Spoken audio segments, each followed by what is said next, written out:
दोस्तों, हमारी आज की कहानी है आज नहीं तो फिर कभी नहीं। एकदम सुबह सुबह फ़ोन की घंटी बजी। नम्रता जी ने फ़ोन रिसीव करके कान से लगाया तो बेटी पलक की आवाज़ कान में पड़ी। हेलो मम्मी, कैसी हैं आप? हेलो पलक बेटी, अभी सुबह की पहली चाय पर तुम्हारे पापा और मैं तुम्हें ही याद कर रहे थे। कैसी हो तुम, दामाद जी और हमारी नन्ही नटखट? नम्रता जी खुश होकर पूछी। पलक बोली, मम्मी तुम मुझे अपने पास बुला लो थोड़े दिन के लिए। नम्रता जी अपनी बेटी पलक के बात सुनकर चौंक गईं।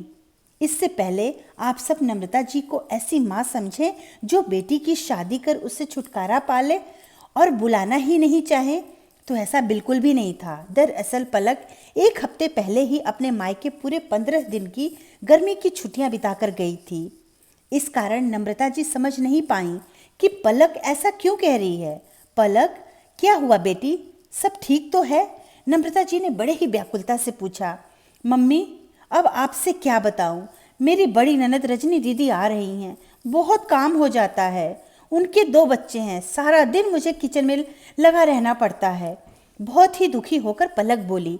अरे पलक, तुम्हारे घर में तो सभी मिलजुल कर काम करते हैं।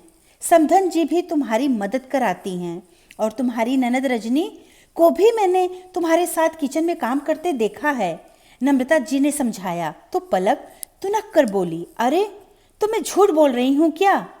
एक तो रजनी दीदी तब आने वाली थी जब मैं आपके पास आई थी, तब तो आई नहीं। बोल रही हैं कि जीजा जी को उस वक्त कुछ काम आ गया था, अभी गर्मियों की छुट्टियां बाकी हैं तो हफ्ते भर के लिए आ रही हूँ। मम्मी मुझे बुला लो कोई बहाना बनाकर। मेरी सासू माँ से कह दो कि आपकी या पापा की तबीयत खराब हो गई है, सासू माँ जी मना नहीं करेंगी। मुझसे काम वाम नहीं होगा किसी का, आप समझ रही हैं ना मम्मी? पलक बोलती गई। नम्रता जी पलक के मुंह से ऐसे विचार सुनकर आश्चर्य और अफसोस में पड़ गई। पलक के सास ससुर उसको अपनी बेटी के समान रखते हैं।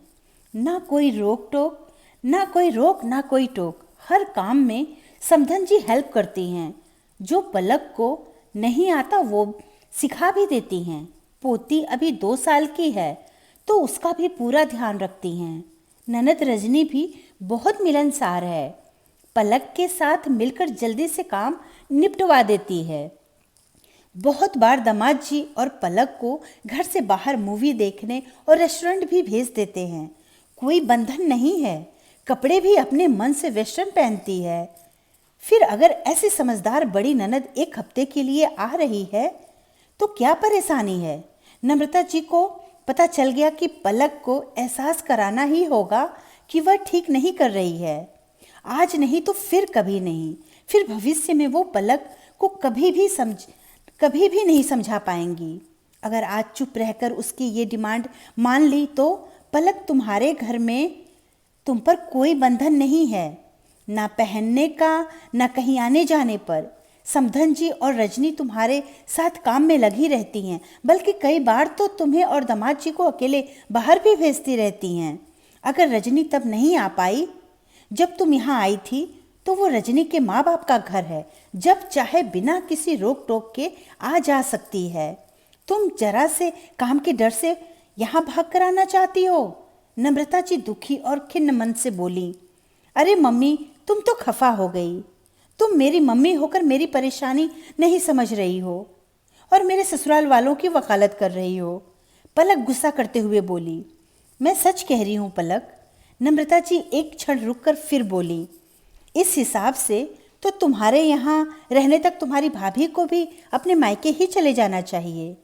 तुम्हारे आने से उस पर भी तो काम पड़ता है। वो तो नहीं जाती अपने मायके, उल्टा तुम्हारे आने की राह देखती है। मम्मी कैसी बात कर रही हो? आप मुझे बुलाना नहीं चाहती हो ये कह दो। पलक फिर गुस्से से बोली। मेरी बात समझ तो तुम भी नहीं रही हो पलक। जो तुम अपनी ननद के आने पर करो और वैसा ही तुम्हारे आने पर तुम्हारी भाभी करने लगे तो बुरा क्यों लग रहा है तुम्हें? पलक, मैंने सिर्फ तुम्हें कहा है, पर तुम्हारी भाभी ऐसा कभी नहीं सोचती, पर तुम तो वो करने के लिए कह रही हो। अब तुम जो भी समझो कि मम्मी गुस्सा हो गई हैं इसलिए कह रही हैं, तुम्हारी मर्जी। जो चाहे तुम समझ सकती हो, परंतु मैं तुम्हारी गलत बात में साथ नहीं दूंगी। तुम्हारी ननद आ रही हैं, सच्चे दिल से उनकी खातिरदारी करना। और नम्रता जी ने फ़ोन रख दिया। पलक को भली भांति माँ का संदेश मिल गया कि आज मम्मी वास्तव में उससे खफा हो गई हैं। माँ ने स्वयं से नाराज होने पर एहसास मात्र से वह घबरा गई।